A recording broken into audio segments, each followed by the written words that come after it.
بسم اللہ الرحمن الرحیم الحمد للہ رب العالمین والصلاة والسلام علی سیدنا مولانا محمد سید الاولین والآخرین وعلی آلہ واصحابہ اجمعین اما بعد۔ سورہ یونس کا جو رکوع آج ہم پڑھیں گے وہ آیت نمبر 71 سے آیت نمبر 82 تک ہے۔ 12 آیتوں پر مشتمل یہ رکوع ہے۔ اس میں بطور خاص 3 انبیاء کرام کا ذکر ہے۔ ویسے تو سارے انبیاء کرام کے ساتھ ان کی قوموں نے جو سلوک کیا تھا، پھر ان کو اللہ تعالیٰ کے جس ناراضگی اور عذاب کا سامنا کرنا پڑا، اس کی یاد دہانی کی جا رہی ہے۔ اور بطور خاص 3 انبیاء کرام کا ذکر کیا گیا، ایک حضرت نوح علیہ السلام اور ایک موسیٰ علیہ السلام اور ہارون علیہ السلام۔ جب کفار مکہ رسول کریم صلی اللہ علیہ وسلم کی تبلیغ کو بالکل نظر انداز کر رہے تھے اور کوئی اثر نہیں ہو رہا تھا ان پر رسول کریم صلی اللہ علیہ وسلم کی دعوت کا، تو وہ سرکشی کی انتہاؤں پر پہنچ گئے تھے اور کفر و شرک کے ساتھ ایسے چمٹے تھے کہ چھوڑنے کو تیار نہیں ہو رہے تھے، اور یہ کہنے لگے تھے کہ یہ نبی اصل میں اپنا سکہ جمانا چاہتے ہیں پوری قوم کے اوپر، اس لیے اس طرح کی باتیں کر رہے ہیں۔ اخلاقی طور پر ہم کو سدھارنا یا حق کے راستے پر لانا، یہ سب ہیلے حوالے بہانے، وہ اپنا تسلط قائم کرنا چاہتے ہیں، دبدبہ بنانا چاہتے ہیں، اسی لیے ایسی باتیں کر رہے ہیں۔ اس طرح کے الزامات لگائے جا رہے تھے۔ تو اللہ تعالیٰ ان انبیاء کرام کا یہاں پر ذکر کر رہا ہے اور حضور صلی اللہ علیہ وسلم کو تسلی دے رہا ہے کہ اے نبی، آپ ان کی باتوں کو بالکل خاطر میں مت لائیے، یہ کوئی نئی بات نہیں ہے، اس سے پہلے کہ انبیاء کے ساتھ بھی ایسے ہی ہوتا رہا ہے۔ تو وہ آپ تسلی حاصل کیجئے دوسرے انبیاء کرام کے واقعات کو یاد کر کے۔ اعوذ باللہ من الشیطان الرجیم۔ وَاتْلُ عَلَيْهِمْ نَبَأَ نُوحٍ اذ قَالَ لِقَوْمِهِ يَا قَوْمِ إِن كَانَ كَبُرَ عَلَيْكُمْ مَقَامِي وَتَذْكِيرِي بِآيَاتِ اللَّهِ فَعَلَى اللَّهِ تَوَكَّلْتُ وَأَجْمِعُوا أَمْرَكُمْ وَشُرَكَاءَكُمْ ثُمَّ لَا يَكُنْ أَمْرُكُمْ عَلَيْكُمْ غُمَّةً ثُمَّ اقْضُوا إِلَيَّ وَلَا تُنظِرُونِ۔ صدق اللہ العظیم۔ آپ بھی نوح علیہ السلام کے عزم کو، ان کی اللہ پر بھروسے کو یاد کیجئے اور ان کو بھی پڑھ کر سنائیے کہ تم یہ جو کام کر رہے ہو، جو سرکشی کر رہے ہو، تم نے یہ پہلے ایجاد نہیں کیے، تمہاری اس سے پہلے قومیں جو برباد ہو گئی اپنی سرکشی کی بنا پر، جن پر عذاب نازل کیا گیا، جن کا نام و نشان مٹا دیا گیا، ان کے ساتھ بھی ایسے ہی معاملہ تھا، وہ بھی ایسے ہی کیا کرتے تھے جیسے تم کر رہے ہو۔ وَاتْلُ عَلَيْهِمْ نَبَأَ نُوحٍ، آپ ان کو پڑھ کر سنائیے نوح کی خبر، نوح کے ساتھ کیا ہوا تھا اور اس وقت اللہ تعالیٰ نے نوح کی قوم کو کیسے برباد کیا۔ اذ قال لقومه یا قوم ان کان کبر علیکم مقامی، جب نوح علیہ السلام نے اپنی قوم سے کہا تھا کہ اے میری قوم، میرا یہاں پر رہنا اگر تم کو گراں ہے، ناپسندیدہ ہے، تم سمجھتے ہو کہ میں اپنا تسلط جمانے کے لیے یہاں پر آیا ہوں، اس طرح سے اگر سمجھتے ہو، وہ تذکیری، اور میرا نصیحت کرنا، اچھی باتیں بتانا، حق کی طرف بلانا، یہ بھی تم کو اچھا نہیں لگتا ہے، بھی آیات اللہ، جو اللہ کی آیتوں سے، اللہ کی نشانیوں سے میں تم کو خبردار کرتا ہوں، اور تم میرے خلاف جانا چاہتے ہو، تو فعلی اللہ توکلت، تو میں تو اللہ پر بھروسہ کرتا ہوں، اب تم کو جو کرنا ہے کرو۔ جو یقین نوح علیہ السلام کا تھا اللہ کی ذات پر، جو کام مجھے دیا گیا ہے میں وہ کر رہا ہوں، اگر تم کو پسند نہیں آ رہا ہے تو پھر تم کو جو کرنا ہے وہ کرو، میرا بھروسہ تو اللہ پر ہے۔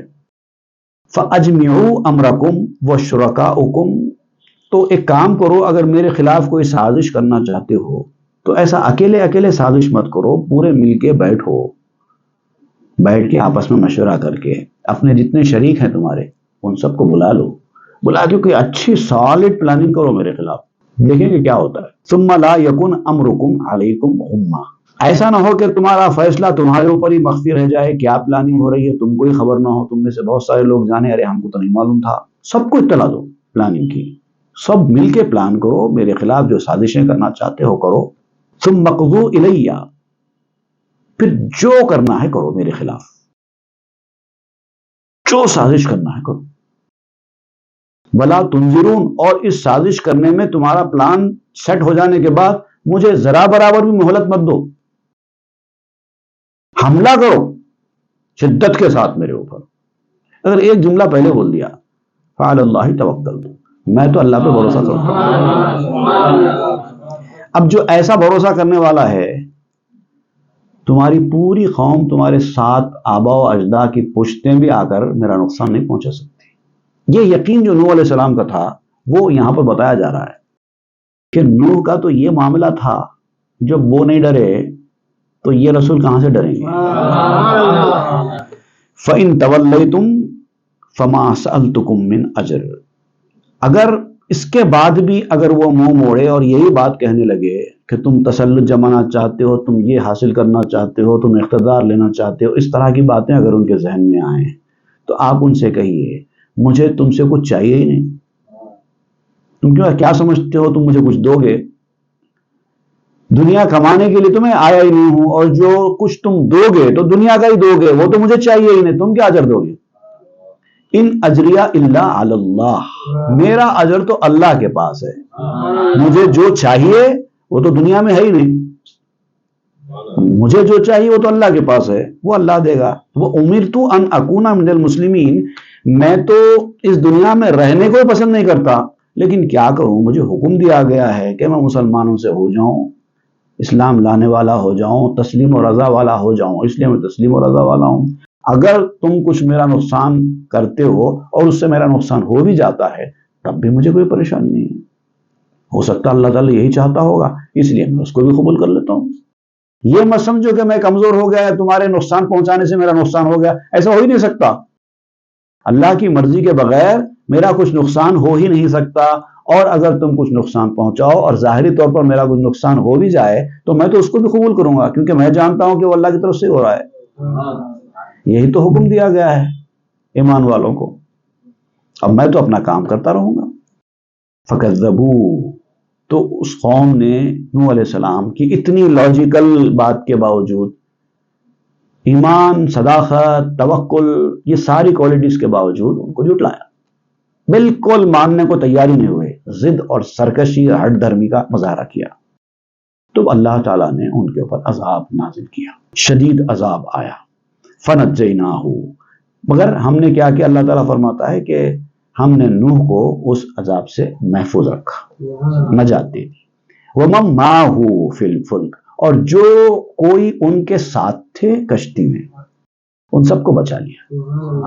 مطلب جو اللہ والے ہوتے ہیں نا، ان کی تو اللہ تعالیٰ لاج رکھتا ہی رکھتا ہے، جو ان کے ساتھ ہو جاتے ہیں ان کو بھی بچا لیتا ہے، ان کے راستے پر چلتے ہیں ان کو بھی بچا لیتا ہے، مگر شرط یہ ہے ان کے ساتھ ہو جانا، ان کے راستے پر چلنا، ان کی تعلیمات پہ عمل کرنا۔ وَجَعَلْنَاهُمْ خَلَائِفَ، اور ان لوگوں کو جنہوں نے نوح علیہ السلام کی بات مانی تھی، ان کے ساتھ کشتی میں سوار ہو گئے تھے، ان کو، ان کی اولاد کو ہم نے ان کا جانشین بنایا، کیونکہ انہوں نے ان کا راستہ اختیار کیا، تو جو ان کا راستہ اختیار کرتے ہیں وہ اصل جانشین ہوتے ہیں۔ وَأَغْرَقْنَا الَّذِينَ كَذَّبُوا بِآيَاتِنَا، اور جنہوں نے ہماری نشانیوں کو جھٹلایا، اپنا راستہ الگ بنایا، ان کے تعلیمات سے ہٹ گئے، ان کو ہم نے غرق کر دیا، ڈبا دیا۔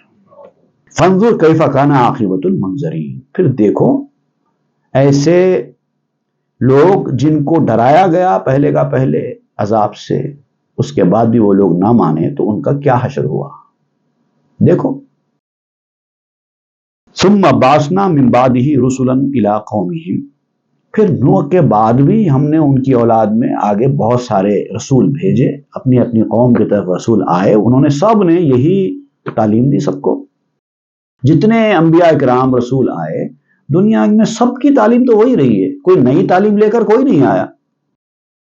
اور آج بھی جتنے اولیاء کرام، جتنے علماء، جتنے بھی بڑے لوگ گزر رہے ہیں یا آگے گزریں گے، وہی تعلیم، وہی پرچار کو آگے بڑھائیں گے، کوئی نئی چیز کوئی نہیں لائے گا۔ فجاؤہم بالبینات، روشن دلیلوں کے ساتھ آئے تھے۔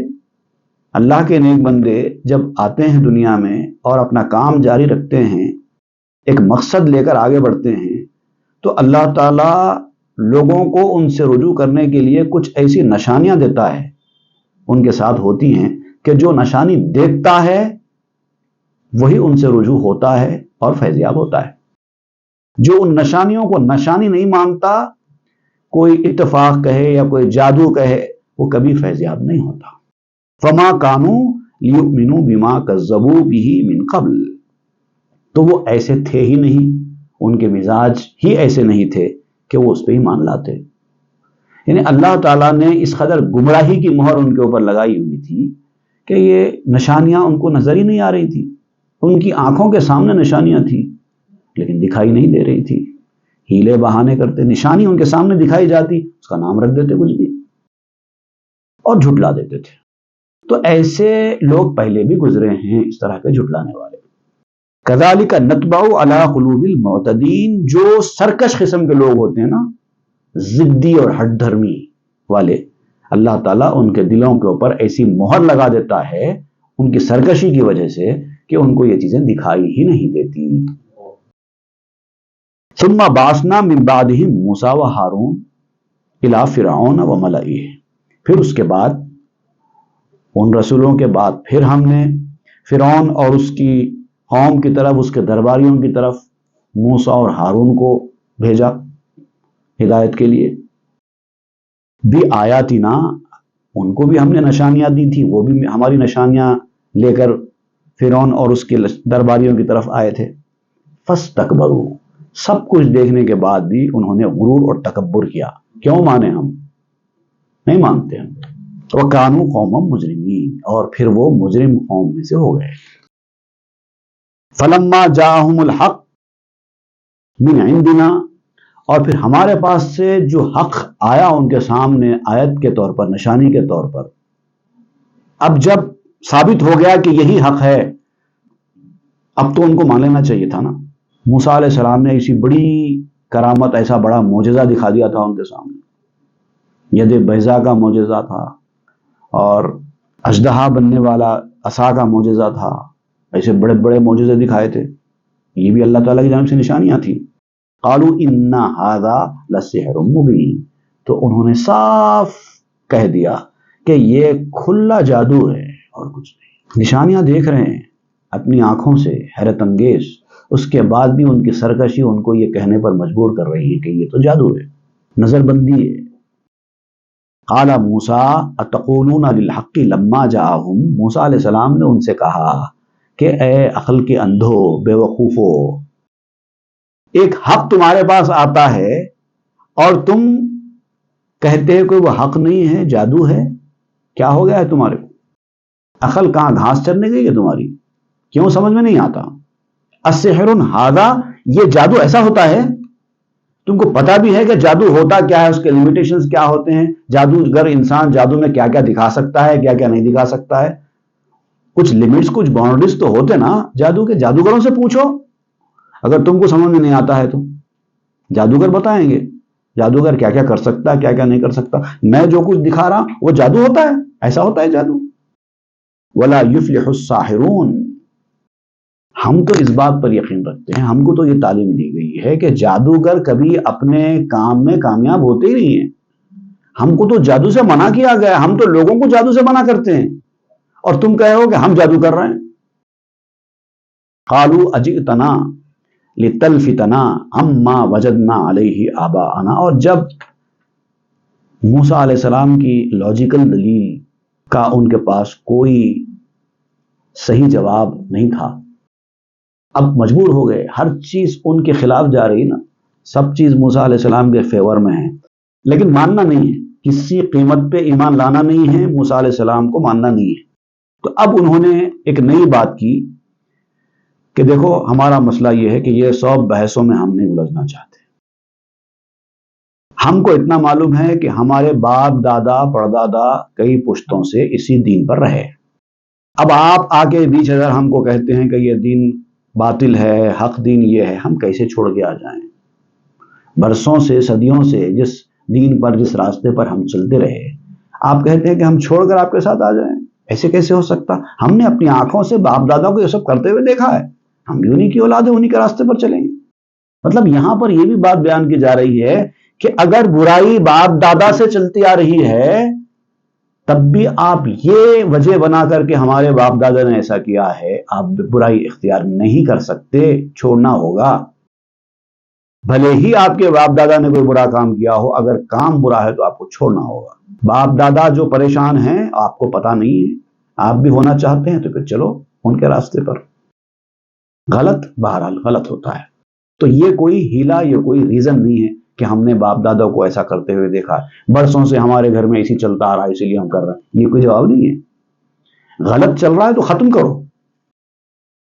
وَتَكُونَ لَكُمَ الْكِبْرِيَاءُ فِي الْأَرْضِ، اور تم یہ چاہتے ہو موسیٰ اور ہارون کہ فرعون کی حکومت ختم ہو جائے اور مصر کے اوپر تم دونوں حکمران بن کر بیٹھ جاؤ، یہ چاہتے ہو اصل میں، اس لیے ہم نہیں مانیں گے۔ بنی اسرائیل شروع سے ہمارے غلام رہے ہیں، ہم ان کو غلام ہی بنا کر رکھنا چاہتے ہیں۔ اگر ان کو ہم نے ذرا برابر بھی اہمیت دی تو یہ سر پہ چڑھ کے بیٹھ جائیں گے ہمارے۔ اس طرح کی سوچ ان لوگوں کی ہو رہی تھی۔ وَمَا نَحْنُ لَكُمَا بِمُؤْمِنِينَ، ہم کسی قیمت پہ تم دونوں پر ایمان نہیں لانے والے، کچھ بھی کر لو ہم نہیں لانے والے۔ وَقَالَ فِرْعَوْنُ ائْتُونِي بِكُلِّ سَاحِرٍ عَلِيمٍ، اب جب فرعون کے پاس کچھ ریزن نہیں بچا بولنے کے لیے تو اس نے کہا کہ نہیں، چونکہ یہ جادو ہے لہذا جادو کا مقابلہ جادو سے ہی ہو سکتا ہے، اب جادوگروں کو بلا کے لاؤ، بڑے بڑے جادوگروں کو ڈھونڈ کے لے کے آؤ، روئے زمین پر اس وقت بڑے جادوگر کہاں ہیں ان کی تلاش کرو، ان کو لے کے آ کے مقابلہ کراؤ۔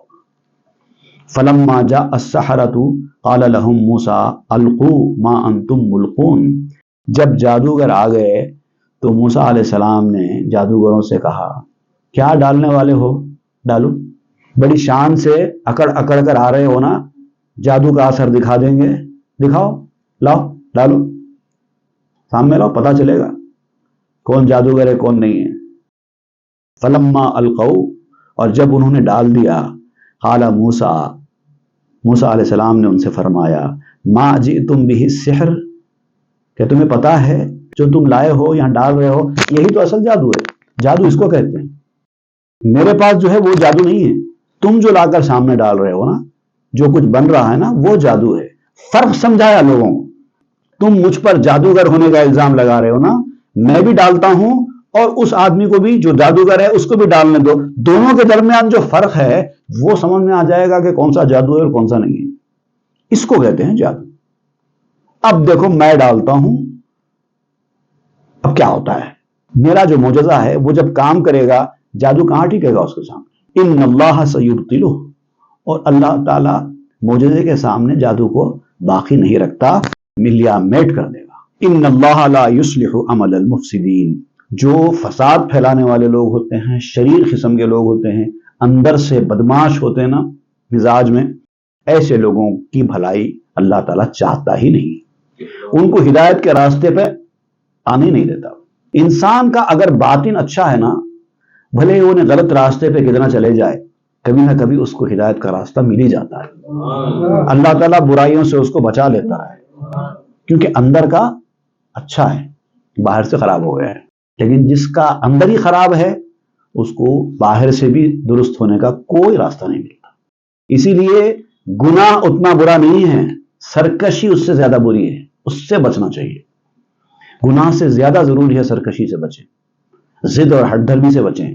وَيُحِقُّ اللَّهُ الْحَقَّ بِكَلِمَاتِهِ، اور اللہ تعالیٰ اپنے کلمات کے ذریعے، اپنی ارشادات کے ذریعے حق کو حق کر دکھاتا ہے۔ ایک وقت کے بعد حق سامنے آ جاتا ہے حق بن کر، کب تک چھپائیں گے حق کو؟ باطل کو حاوی کرنے کی جو کوشش ہے نا، وہ صرف ایک وقت، ایک لمیٹڈ ٹائم پیریڈ تک ہی ہوتی ہے، اس کے بعد جب حق اپنا اثر دکھاتا ہے تو باطل زیر ہو ہی جاتا ہے۔ وَلَوْ كَرِهَ الْمُجْرِمُونَ، چاہے یہ مجرم لوگ کتنا ناپسند کریں، کتنی کوشش کر لیں حق کو نیچے کرنے کی، کچھ ہونے والا نہیں۔ حق تو آئے گا ہی آئے گا اوپر، ایک وقت کے بعد صحیح، لیکن آئے گا تو حق۔